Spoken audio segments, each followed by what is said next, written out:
Šviesos terapija čia dabar vyks.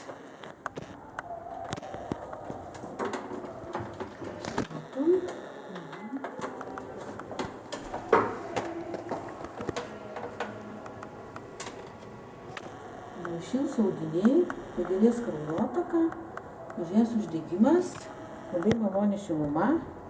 Šita šviesos terapija neturi ultravioletinių spindulių. Tai yra daugiasluoksnių veidrodžio atspindys. Atspindžio tai yra šviesa. Ir šita šiluma labai išsilaiko audiniuose.